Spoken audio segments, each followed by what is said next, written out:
Hello there. I hope you have a drink and something to snack on. Allow yourself to block out your surroundings and tap into our conversation. You are listening to the Safe Room Podcast with yours truly, Sean Williams. Wait, let's. You want to like sip really loud into the mic real quick? Like, wait, ready?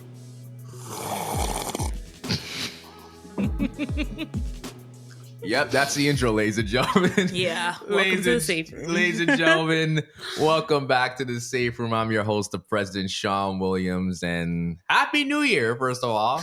Happy New Year, 2024. My, oh my, 2023 was a fantastic year for me. I'm grateful to just be here, do my thing. Again, shout out to our house TO for allowing us this space to record, and it's been such a pleasure. We're starting off the year with a bang. There's a lot going on for the podcast, and for anyone who's a new listener, welcome. I hope you stay with us moving forward and forever. For all the return listeners, you already know what time it is. You know, the grind starts now. It starts now. But today I have a fantastic guest on the podcast, someone I met back a while ago. This was, I wouldn't want to say it was accidental, but it was like fate in a way. You know? I would say so. Yeah.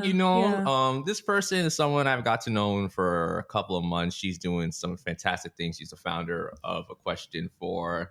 Could I also mention that you've won, got funding awards, grants and stuff like can I mention that too? So she's doing her thing. I see she got the Monday Girl merch. So she's representing sponsorship. Sponsor her if you need to. Listen, cut the check. As I always say, cut the check first. But today in the building, the first guest. Can we give a round of applause? The first guest. I am. Yes. Oh my God. Yeah. We're how many days into 2024? It's the ninth. The ninth. Yeah. 9 days in. Whoa, I'm the first. Yes. Yeah. So the first guest, ladies and gentlemen, we have Faizah. How are you doing? I am great. Thank you, Sean. Wow. I don't do well with compliments. So this is it's like, whoa, okay. But thank you. I'm really happy to be here. I'm really excited. Well, yeah, I'm excited too, man. It's gonna be a long day for me, but at least I'm starting off the right way having you for this conversation. You got this. So you got a cup of coffee on you too. Yeah, I'm not a coffee drinker, ladies and gentlemen. I'm not, but today I might need it because it's about to be hectic, but hopefully this conversation energizes you enough. Yeah. For sure. But anyway, Faizah, first thing before I get to everything, just how are you? I know we did talk before this. You know me, I'm punctual. I like to get things going, but just for the people, just let them know how you're doing. Again, reintroduce yourself. Introduce myself, I guess. Okay, let's see. How am I? I would say I'm pretty good. I usually always say I take things day by day. That's my overall thing because every day looks different. Right. So right now, today I woke up on a pretty energetic note, a little bit tired. I'm a morning person, so I like waking up at 5 a.m. most times. So it's pretty good. But yeah. For those of you guys that don't know me, my name is Faizah. My personal mission in life is to leave a positive impact on the lives of individuals, and I've kept it purposely vague to allow myself the ability to apply or practice that in different ways. And right now, what I'm currently doing to contribute to that mission is to build my startup, A Question For, which is a digital safe space to support people with overcoming personal challenges. So I'm a wellness enthusiast, super passionate about helping people. My background's in product management and innovation strategy. So a smidge bit of a nerd here and there, but hey, we love the nerds here on the podcast. Yeah. So big up yourself. Thank you. Yeah, I'm a proud Nigerian, moved here when I was really young, and I've gotten to experience both Nigeria and Canada. Yeah, that's me. Wow, I don't know. Who am I? Who am I other than these labels? I'm not. Here I am hitting her with a philosophical question. Who am I? Yeah, because it's just I forgot what book it was, but it's just when we say, who are you? It's we start off with our name. We have this strong attachment to our names, but it's just ideally we're actually just vessels.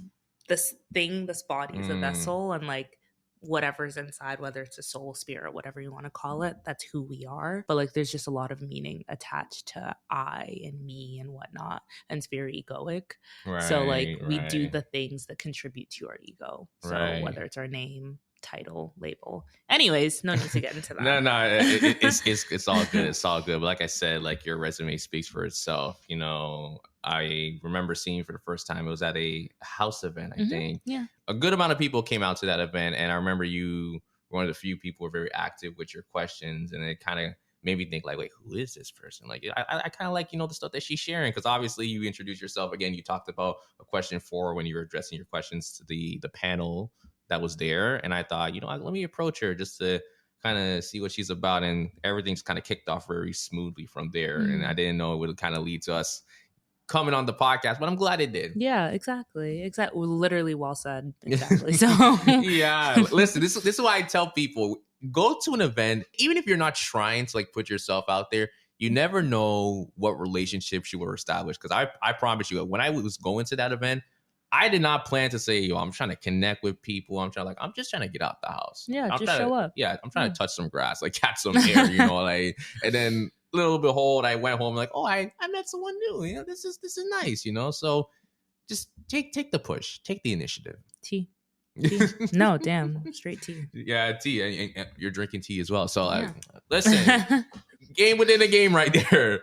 So I want to get into everything, a question for just your personal journey as well. But before we get into that, we have to start off. It's the first Hot Seek segment of the year. We have to come strong for 2024 when it comes to the Hot Seek segment. Don't. I know you seem nervous. Don't. It's very chill. This is just who I am. I'm like, but yeah, let's do it. Let's get into it. Okay. I got 4 questions for you. I just want you to answer them to your best ability. Okay. Mm-hmm.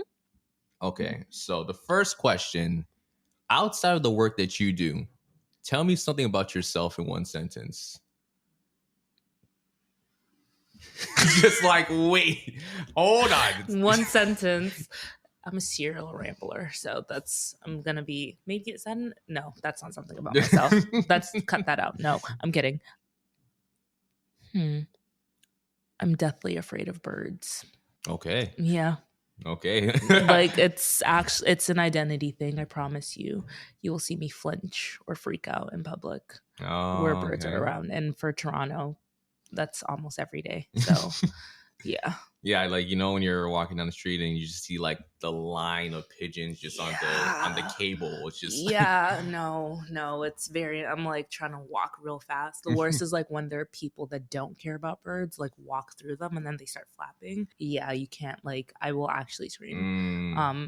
Yeah. I think my biggest nightmare for a situation like that is like, please don't shit on me. Like I don't want it to be where like I'm going to like work or somewhere and then someone has to tell me like later on in the day, you got some like bird shit on your jacket. Apparently, bird shit is like a sign of good luck. Apparently, they do say that, but I meant to talk to those people. Like I don't know what you're drinking or you're smoking, but like I do not want to see any bird shit on my nice clean jacket. That's just me, But yeah, we're talking about bird shit right now. Lovely.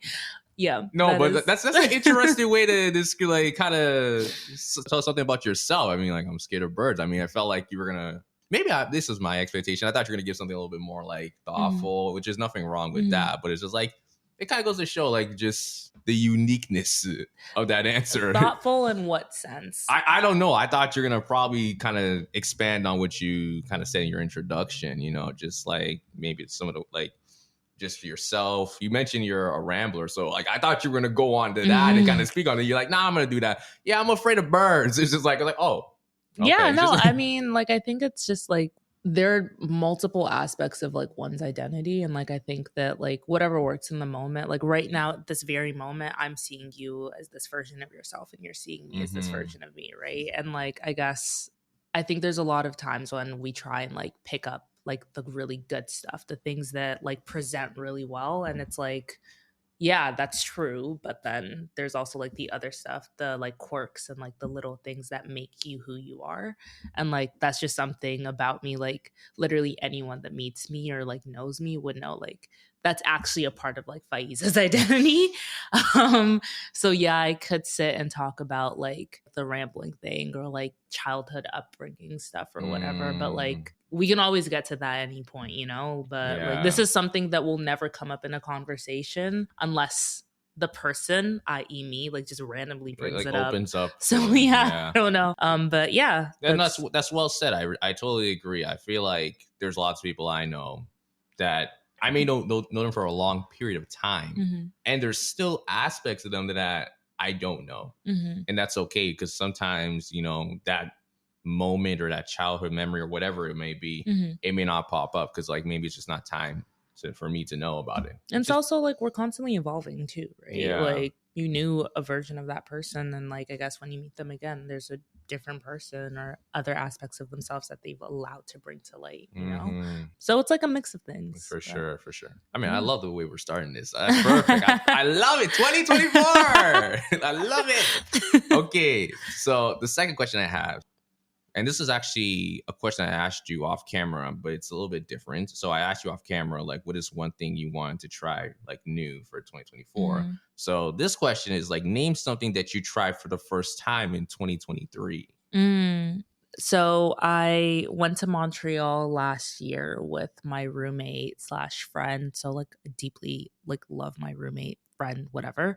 Advice to anyone: live with a friend, but that's a side note. So went to Montreal and we went to this gallery called Fee, and they were having this VR experience pop up, and that was like my first time experiencing VR in that lens. So it's like, yes, they sell VR goggles anywhere it's accessible, but like VR from a very like artistic, creative perspective.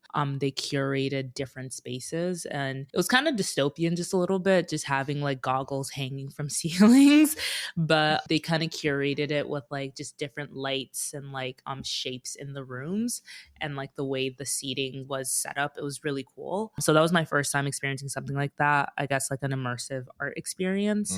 And there was this movie or visual that this guy, his name is Fish Wang, I think that was the director's name, put together, and it was like this kid that was navigating like space and lost memories, and it was just, the art style was gorgeous, and like the story itself, the narrative was beautiful, and it was like this like discovery of self and like the unknown aspects of the self, because like the kid came across this person that seemed to know more about him than he knew about himself.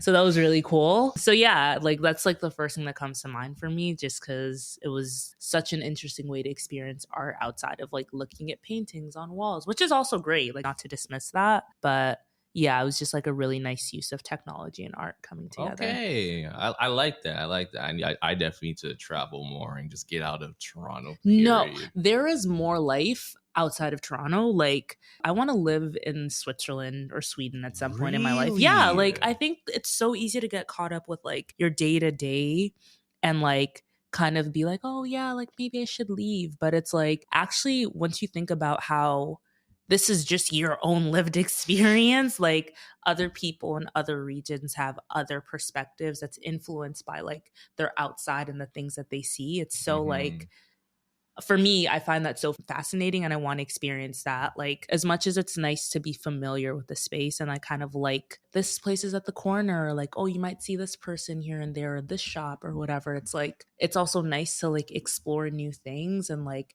explore how culture influences those things in spaces, and also the people as well. Just immerse yourself in that. So I hate flying, but like I love traveling, and it's really cool. So yeah, there's so much life outside of Toronto, and Toronto's a concrete jungle. I want to see more. Hey, listen, I second to that. I'm definitely trying to see if I can get out more and just leave Toronto. Like, I know, like, listen, Toronto's my home and always be my home, but sometimes you just need to get out of the city. Even if it's for like a day, or like literally 2 years ago, it was after I graduated. I just got my car. I was really excited. And I like call up my friends. I was like, hey, do you guys want to go to Montreal? And like literally it was like the day before. And then they're like, fuck it, let's do it. Oh, can I swear? Yeah.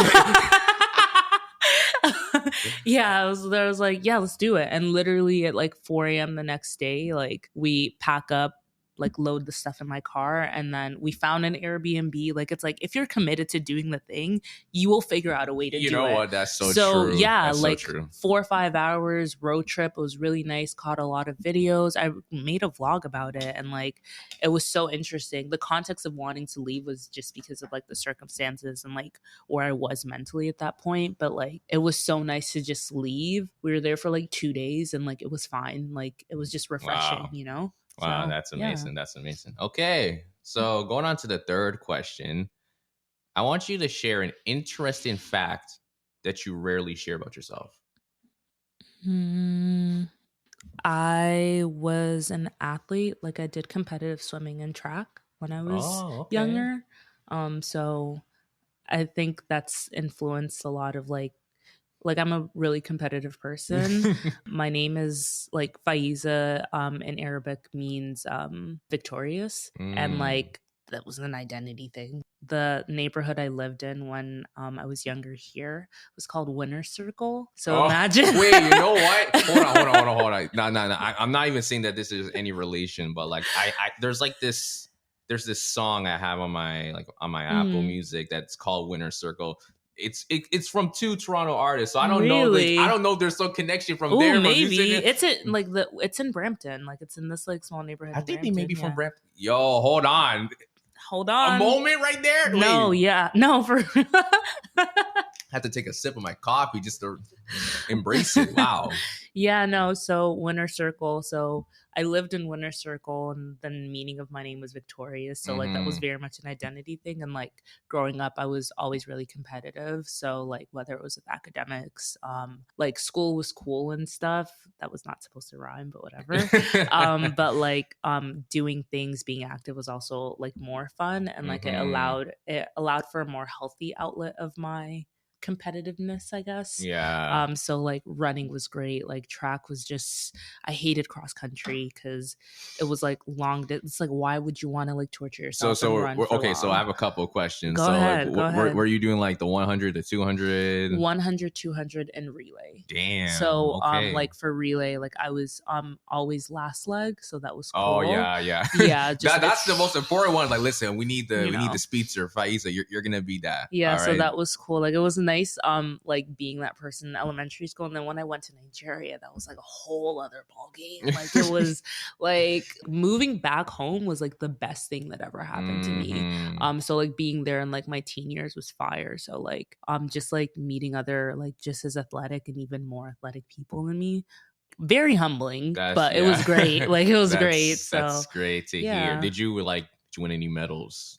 Yeah, I did. Like, I remember, like, it was like, I think I remember the 200, because the 200 is longer than 100. Yeah. So like, I think that one, there was one that like, I vividly remember I got like a bronze, and that one was like, oh damn, like, I want to go for the gold. But it was like, whatever. And then hundreds, it was either like a silver or gold. Like, it would kind of alternate depending on the year. Okay. Yeah. And then for swimming was great, but like, I didn't get to do it outside of like my school's for free. So it was like, I would do it internally, but it was still really cool. Right. Yeah. All right. That's great to hear. I did track for like a cup of coffee, literally. Like, I remember back in elementary, I used to do like standing long jump just for my stature and everything like that. Even today, if I were to go back in the track, I'll probably do standing long jump. I did do 200 at one point, and like, again, I'm not super fast, but for some reason, like, you know, when you're growing up at elementary and like all the kids are just like, yo, we're gonna race, we're gonna see who's like really like that and everything like that. That, like, I don't know what it was in those races. Like, I was fine, but again, if you put me in like competitively, I'm like, yeah, I'm gonna keep it a buck. I'm not gonna hang with y'all. Like, I'm not. Like, I feel like, you know, maybe if it's longer distance, I could manage that. But if it's like 100, 200, like, nah, B, I ain't got the chops. That's so crazy. Yeah, like, long distance running made no sense to me. Like, it actually felt like voluntary torture. Like, it's just like, why would you do that? But like, now, like, I love like long runs, so like, there's an appreciation for that. That's good to hear. So, ladies and gentlemen, if you want to race Faiza, just know she'll smoke you what he said find me. All right, don't. I love it. Okay, so the final question for the hot tea segment. Mind you guys, we're still in the first segment. We're like 20 minutes in. We haven't even got to the main questions, but I love it. I love the flow of everything. So the final question for the hot tea segment I want to ask you, Faiza, is what is your personal safe room? So like, what's a safe space that you have? It could be physical, it could be mental, that you kind of allows you to be you, allows you to be authentic. I mentioned this to you off camera, but like, my home, like, I'm a homebody. I like being at home, and like, I think in the past, like, maybe 3 years or 4 years now, I guess, I've really honed in on the importance of like curating a home. It's like, yeah, you live in a house. It needs to be homey. Whether you're renting it for like a couple months or whatever, like, it should be warm, and like, it should be a place that you want to come back to at the end of a long day or even in the middle of the day. So right now, I can't say just my room because like I love every single inch of that place. It has like exposed brick and like it's really warm. The lights are like a mix. It's like yellow white and like I really like that. It doesn't feel cold. Like the look isn't blue and like tinted. Yeah. It's like very like toned down and mellow. And then like my room is great because like I have 2 lamps. Lamps are the best thing that you can do to any space. Yeah. So I hate turning on my ceiling lamp, my ceiling light. So like my lamps are always on, and like I have this picture frame, this painting. It's by this artist named Gunna Vision. You can check him out. And it's called Iris, and it's literally this like face of this like black woman with like blue eyes and blue hair. It's on like turquoise, greenish. It's like it's like one of those colors that are like blue and green and like something else, and like it's just this bold face just like staring, and like there have been so many moments where like I'm just in my room and I'm like thinking to myself, and then I find myself looking at that image and like also like the words behind it. It kind of touches on like aspects on intersectionality, blackness, and whatnot. So it's like, yeah, like I think just incorporating different elements that represent who you are, but also elements that create like a space that's very homely is really important. And like outside of me feeling very comfortable in that space, I know that anytime my house is situated in a place that on the outside is not cute. I'm not gonna lie. Like my grandmas came by a couple months ago and they looked very unimpressed. They're like, "You live here?" Like from the outside. Like, boy, no way. Like if you guys know Nigerian grandmas, like they're not gonna hide it. They're gonna like tell you. They look very like it looks sus. Like the outside of my house looks very sus. Yeah. But like the inside is just so gorgeous. Like okay. and that literally like the paramedics came by the other day and like the dude, like the paramedic dude, like was just like, wow, this is such a lovely home. And it's like he's checking me out for a health condition and it's just like your home is so lovely. And I was like, that's so random. No. But yeah. I feel what you mean. Like that definitely when you look at the exterior of a house or any place you're living at, sometimes it may not be like immediately pleasing to the eye, but once you go inside, it's like you said, if you treat it as a home, then like people will feel that sense where it's like, oh, you know, I if it was me living here, like I would feel that, you know, that homebody feeling, you know. Exactly. So like I totally feel like there's a lot of people that I know who I love being a homebody, but sometimes I like to go outside as well and just explore and everything, just because I don't want to be a homebody forever. Yeah, like, no, you know? I get that. Yeah. Absolutely, yeah. So I definitely feel that, but yeah, that's the hot seat segment right there. So you did great. You did great with the answers. Thanks. Okay, so now we can get into the full conversation. We're literally at 25 minutes in. It's okay. We keep it moving. It's no, I love it. Like we're just gonna keep it going. So I do want to talk about a question 4 because I know that's something that you've been building behind the scenes, and it's getting a lot of talks from people, including myself. Done my best to support, everything for a question 4 because again, I see the work that you're doing. I see the work that you're doing. And it's like it's crucial. It's so crucial. So I just wanted to ask you, like, what does a question 4 represent? And share like the most unexpected lesson just from building a question 4 you've learned. Like, what is the one thing that you didn't expect? Like, oh man, like after doing all of this work, working within a team setting, coming up with the vision you had for a question 4 that at the end of it or still continuing to build it, this was the one lesson. It's like, wow, like this is actually something I could take away for myself and, just reflect on. That's a really great question. Thank you. First of all, I really appreciate like the support and like the praise that you're giving AQF. It really does mean a lot to me. Of course. Well, first and foremost, like I mentioned, the question 4 is a digital safe space created to support people with overcoming personal challenges. I like to kind of solidify the image in people's mind. I like to call it the audio subreddit, like an audio subreddit, essentially. So there are different subreddits that are catered towards supporting people, mental health, audio, or like getting advice, getting things off your chest. But I wanted to facilitate more intentional conversations and like intentional storytelling because everyone has their own story and like they're very minute. There's like the big story of your life, like from the beginning to where you are now. And there's also like the miniature stories that happen on a day-to-day basis, right? So I really wanted to create a space for like to facilitate conversations. I would say that a question 4 represents, I guess, like a digital archive of memories and like finding wisdom and like the most unexpected places, depending on how you interpret the things that you hear and see or like decide to engage with. And I think that all that comes together and like really facilitates support depending on like what you do need it for. So the focus is on areas or issues in relation to personal growth, mental health, relationships, careers, and whatnot, because these are the things that we navigate on a day-to-day basis. So yeah, like I think it's just about finding that support and guidance in those spaces from like people that you may not necessarily meet. And is it okay if I provide some context on how AQF started? Yeah, of course. So I kind of alluded to it earlier, but that trip that I took to Montreal spontaneously with my friends a couple years ago, it was in 2020, I believe, or no, I lied, 2021. Yeah, it was 2021. Okay. I just graduated and I was kind of going through a really hard time and like a lot going on. I don't need to go into too much detail with that, but I remember like realizing or coming to terms with how like my thoughts and my behaviors weren't really conducive to like me kind of getting through the thing I was going through. So I finally just decided to just ask a friend one simple question just in relation to like the issue that I was dealing with.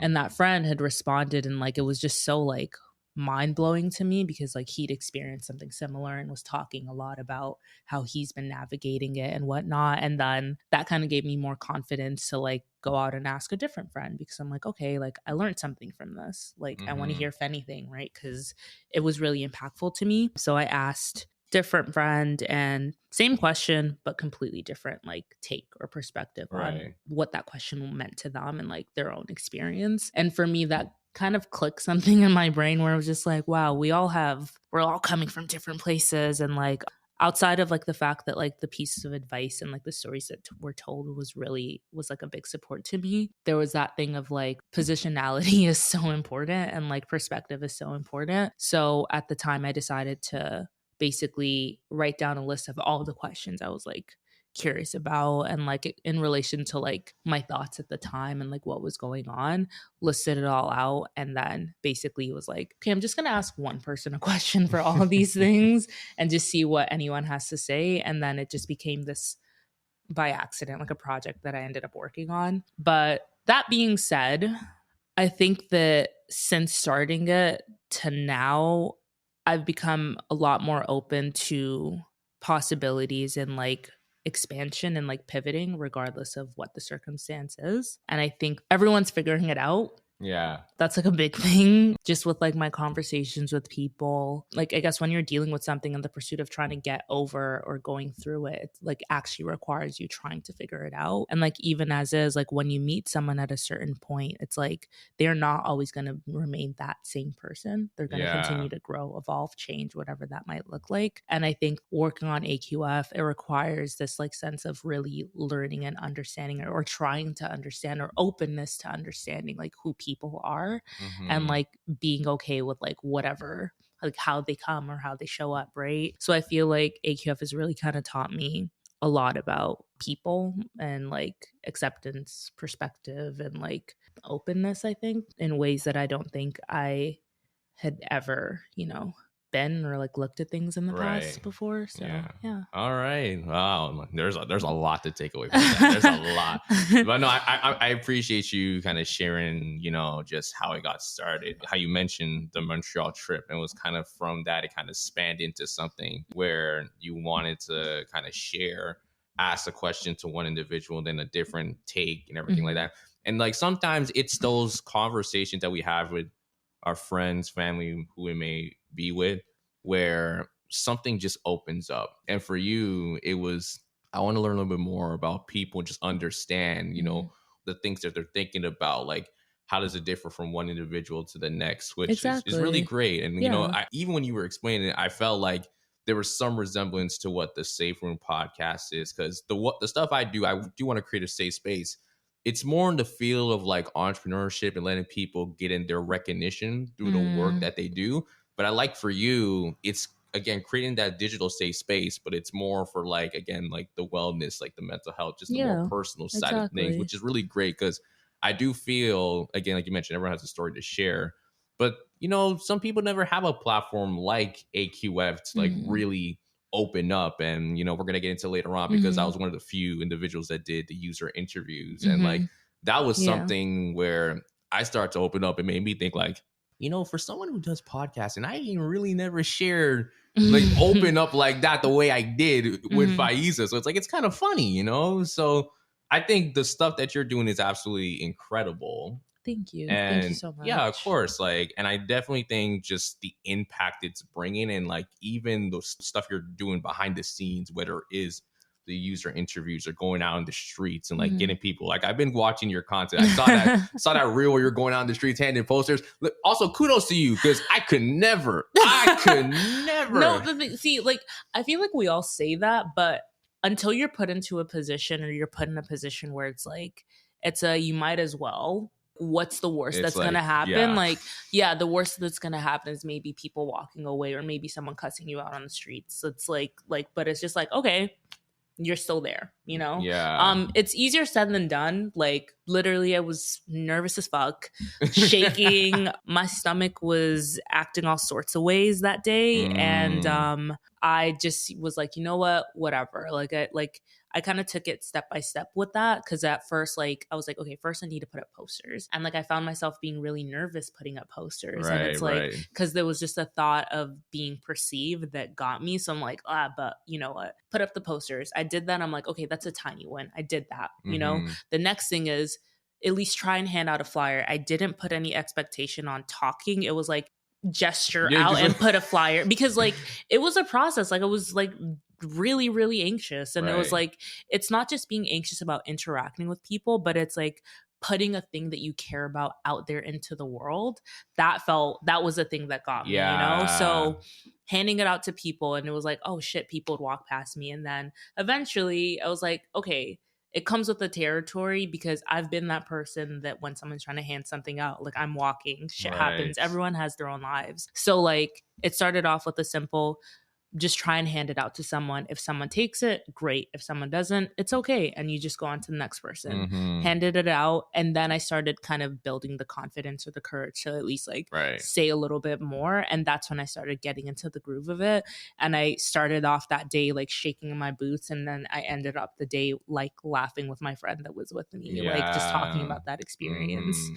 That's great. But even doing that task as well, I feel like whether you get a response from someone taking the flyer or someone walks by, it's like you mentioned, like, you're understanding people a little bit better in terms of just like, if someone takes the flyer, it's great. If someone doesn't take the flyer, doesn't mean like, I don't want to hear you. Like, maybe it's just like, I'm busy, or like, I gotta go. Like, even sometimes in interactions, for example, with some people, if they sound like angry, and sometimes, like, I'll be honest, I used to be immature, so if someone got angry, I'd be like, yo, what's good? Like, I would be like, what's good? Like, why are you yelling? Like, why are you raising your voice at me? But now I realize that person may be having a bad day, and I don't know that. So like, sometimes I have to kind of read the situation a little bit, where it's like, are you mad at me, or are you angry at me because like there's some intention, or like there's a reason for you being mad?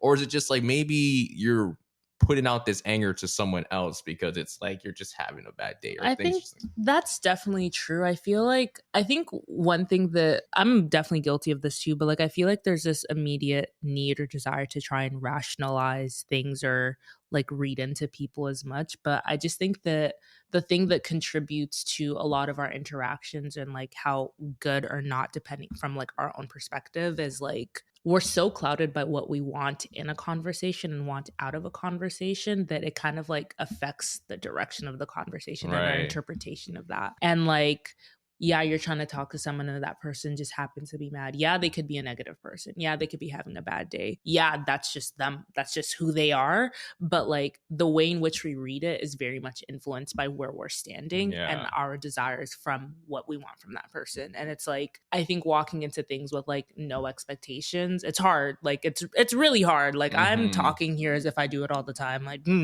Like, I wish. But like, I think that like that awareness of that really does help change, I guess, my perception on perspective or whatever on interactions and like how I like talk to people or navigate conversation, navigate like day to day and like looking and Mhm. learning and understanding people, you know? Yeah, So that's great. That's great. Wow, man, I feel like we're getting deep into the conversation. It's good though. It's good. So like, yeah, you even touched upon some questions I was even gonna like Mhm. ask on. So Yeah. that's why I'm not. It's like you mentioned, like if you try to control the conversation, it's just gonna lose direction. So like you're kind of banging out the questions without me having to answer them. So it's perfect. I do want to ask something in relations when it comes to working with a team, Mhm. because I know you do have people helping you with some of the things that you're doing, which is great. You know, I feel like a lot of Super entrepreneurs, important. yeah, it's important. A lot of entrepreneurs, you know, they reach a stage where they tell themselves, I need to get a team, but I don't know what's the best approach to, you know, reach out to people, tell them exactly what I want. Mhm. And usually, and again, I'm not really generalizing or making any huge assumptions.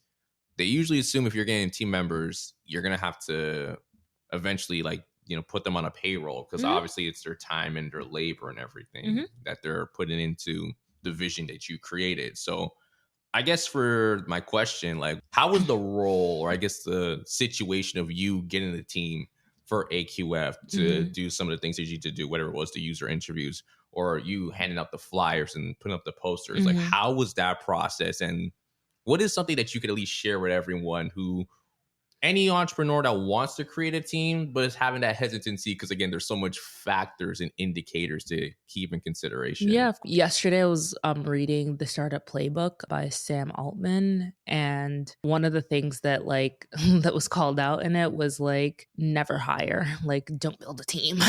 Not don't, let me rephrase. It wasn't don't build a team, it was like don't hire people at the early stage. And that's just because with building, like bringing people in, it requires a new dynamic and a new level of management that's required on top of trying to get your thing off the ground. But on the flip side, the really important factor that like was talked about in the book was like the importance of a team, a great team, to really help you build a Right. company, build a startup.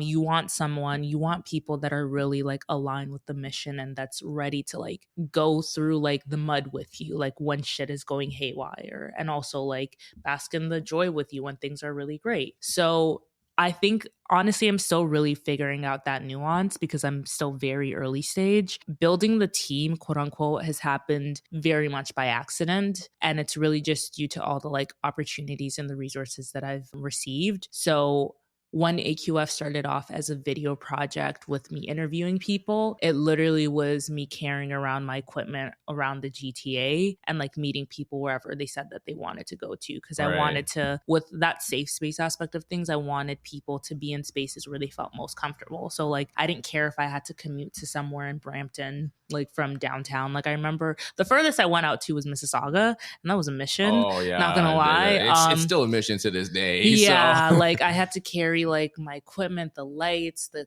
mic, my camera, my tripod, all that stuff. It was just about like curating a space so for you're people. basically me right now in 2023. I Literally, see. literally, yeah. Like so at first that's what it started off as, and then when I got my first grant at the beginning of last year, it was about $4,000. Yeah, it was $4,000. And essentially, they gave us the opportunity to enter this like boot camp by this company called Collab. Shout out to Collab. Shout out Hmm. to Helen and Shifumi. Like, y'all are amazing for what you do.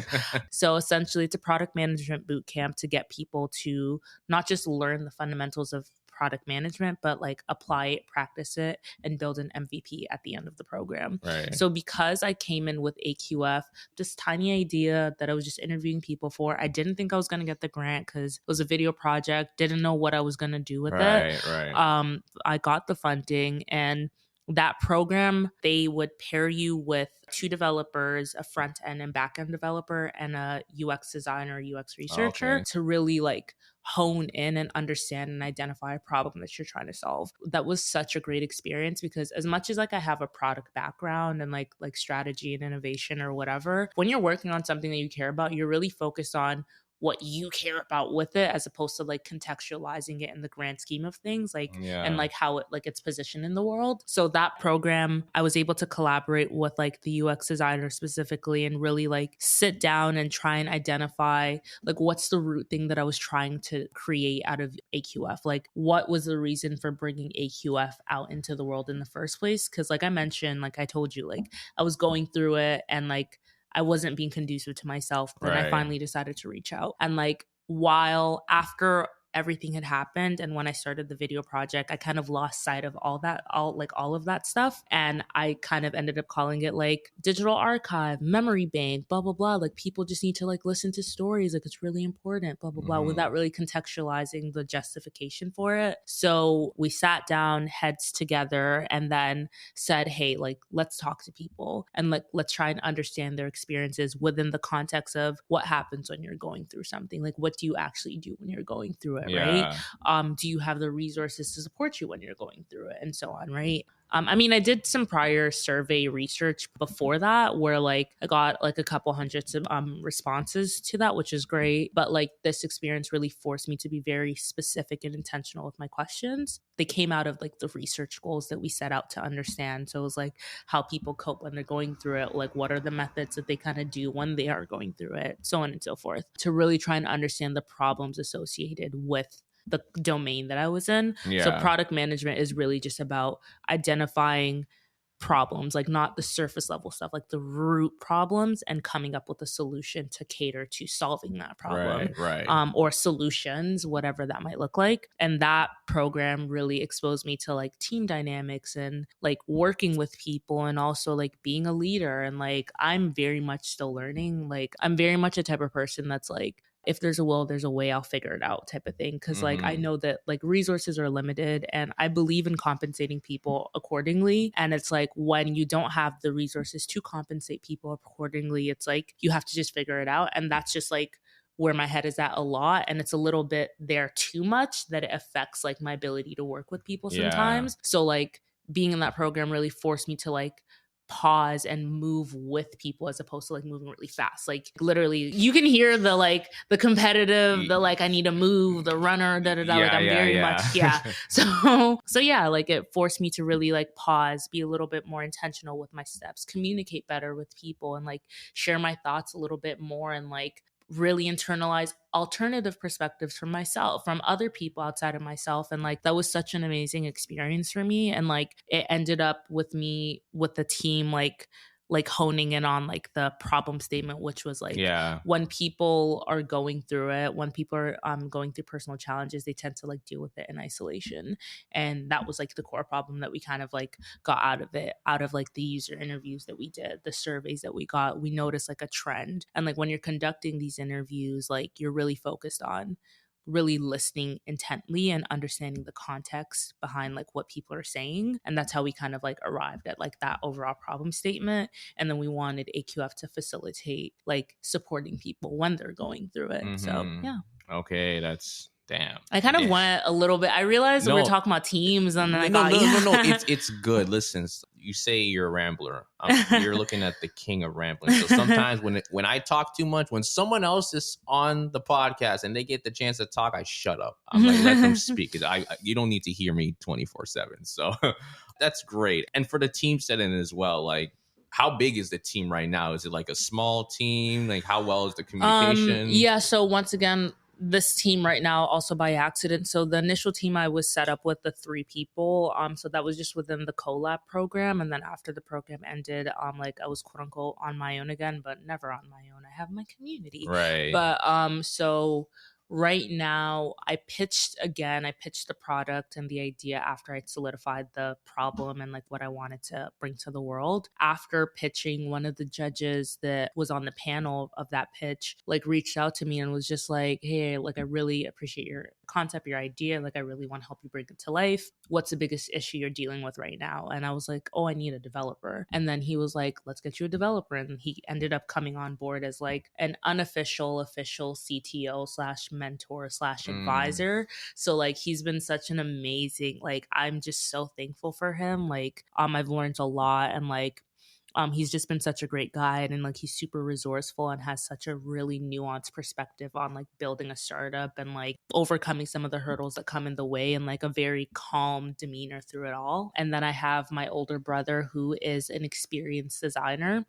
My older brother is my best friend, and he is so talented. That's beautiful. So, okay, I just say like that's the fact that you have your older brother like implemented into the work that you do. That's beautiful. yeah, no, like he is such a talented, multifaceted creative and designer. And like honestly, just calling him an experienced designer, I don't feel like encapsulates it enough. But he was able to really like translate a lot of like the things that we found in the initial research into such a like beautiful design. And like when you're building a startup, the focus is like creating really quickly, having an MVP to put out in the world. But like one of the things that really came out of like our conversations with people was about like the importance of like an experience when you're interacting with something. So obviously like I think that if I didn't have like my brother, like I would have probably put something a little bit more low fidelity out there.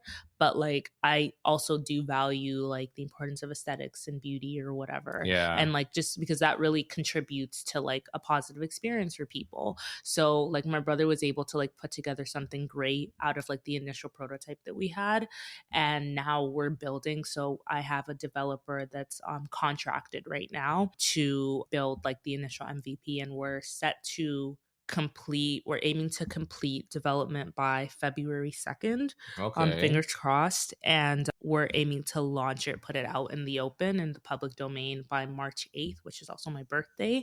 So I made that intentional because like, hey, listen, there's so much things I've done in the past where exactly. it's like I'm putting it on a specific day. Exactly. You know? So yeah, like the goal is for us to get to like 1,000 people on our wait list, so that once we're launching it out on the public domain by March 8th, we have 1,000 people to give it to specifically. 1,000 people that believe in AQF's mission and what it can offer, right? We didn't want to just build and just put it out there and expect people to just like gravitate to it. We want to be really intentional. Yeah. So the developer right now, he's amazing, and like he's super fast, he's very intentional, and like he's really communicative, which is really important to like the team dynamic as a whole. So it's like understanding where everyone is at. So like the initial like design stuff took maybe like 2 to 3 weeks. Like it was really fast. Yeah. And then the biggest challenge was finding a developer, to be honest, because like I mentioned, development is expensive, so you want to compensate people accordingly because it's like hours of their time. So yeah, like that was like the biggest hurdle for us. And then we finally found him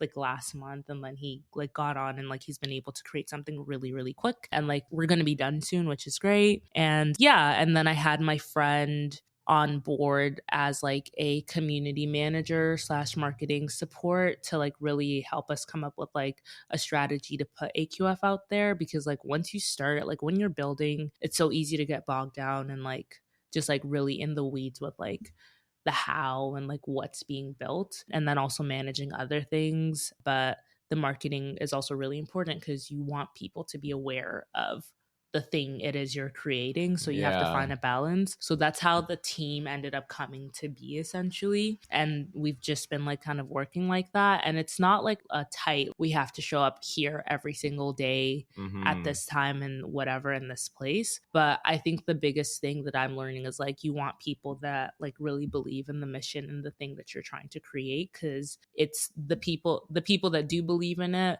are more willing to like work on it just out of like their own free will, because like life is hard, like times are tough. So it's like you want people that are really into the mission, right? To really support you, and you want them with the skills and the openness to want to learn more and like do more. So yeah, I hope I answered the question you did. asked. You're not the first person to ask that too. Like, did I answer? Yeah, you did. There's one thing that stuck with me, and I think you said you're trying to move with people and not trying to like move ahead, you know, because obviously you have that competitive spirit, which is good still because you need that.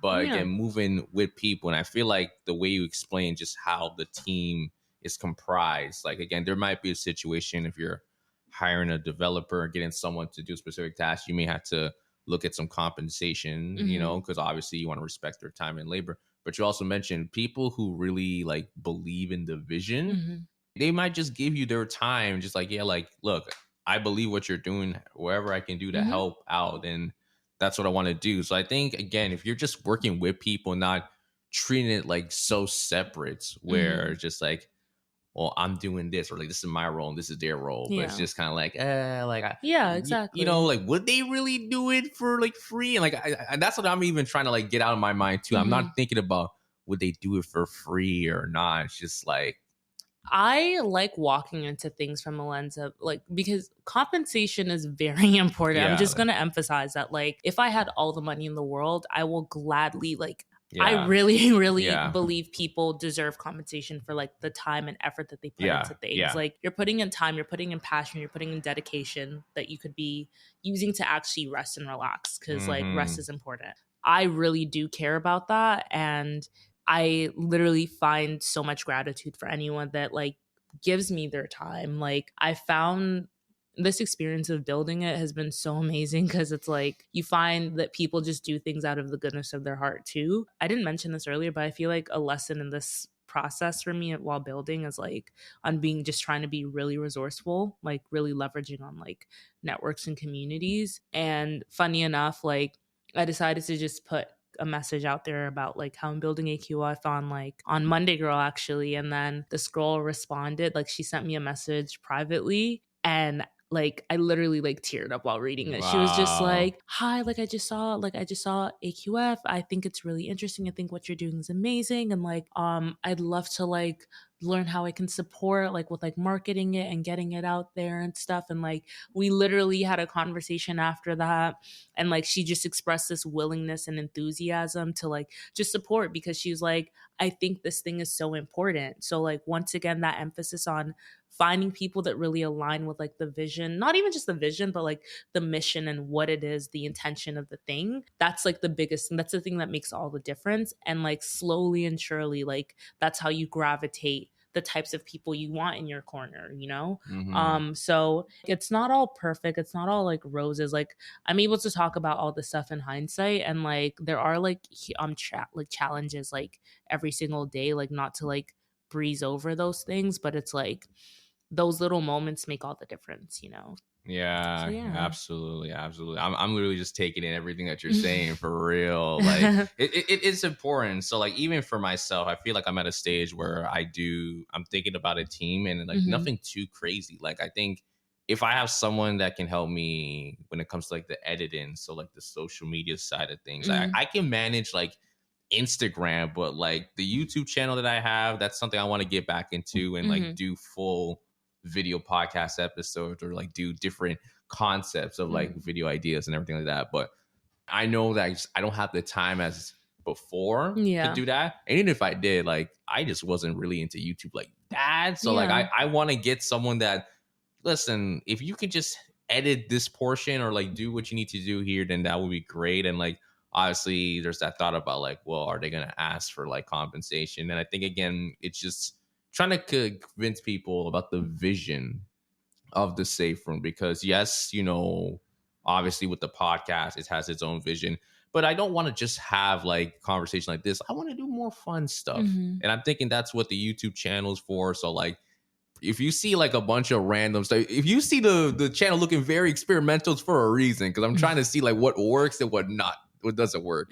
But that's definitely the stage I'm in right now. So I can definitely resonate when it comes to just, again, moving with people and just, you know, taking one step at a time. You don't have to Yeah. rush into it. You don't have to take things so fast and at a rapid pace. You can just go the way you need to go. Yeah, absolutely. That is literally a daily lesson, because like I quite yeah, I'm very like I'm so very like let's go go go, you know? Yeah. And like you just have to like know when to check yourself, and like understand that like as much as like moving with speed is great and important when you're creating something, it's also like moving intentionally and also being really patient like with the process, Right. because not everyone is moving at your speed, right? And I Mhm. think the not everyone is moving at your speed is like a grounding thing from a lens of like maybe you need to slow down, but sometimes it could also like kind of like be interpreted in an alternative way where it's like there might be people that are moving faster than me, and that's the thing that makes you want to move fast. But it's Yeah. also like you have to understand like it's all part of the process, and it's like you have to be really There's a patient. time and place for everything. That's the Exactly. best way I put it. Yeah. I tell anyone like there's a time and place for everything. Like I've been doing this for over 3 years now. I think it was just last year I really saw a lot of growth. There are a lot of people talk about the podcast, which if you told me that in 2021, A, I would not believe you, and B, I would have been like, why did it take me so long? Like, people should have been blown up. I should have blown up from time, but it's like, it's okay. Like, yeah, exactly. And I also think that even on the concept of like blowing up, it's like, it's a whole different conversation. Like, we could get into that. Maybe we shouldn't. But I just feel like ideally it's nice to have like more long-term, gradual, sustainable growth. Yeah. There are things that do blow up and it's like sustainable, sure. But like my thing is like if your end goal is just to get that notoriety or like that like visibility all at once, it's like, did you really care about the mission or did you care about the vanity of it? Right. And that's where like I have to ask myself that and check myself with that, you know, like, yeah, there's just a lot of things with that concept of like wanting virality. Like it's great for exposure and visibility depending on what that means for the thing that you're building and working on. But like, I just think the focus, if you really do care about the thing that you're building and working on, that is the priority. And like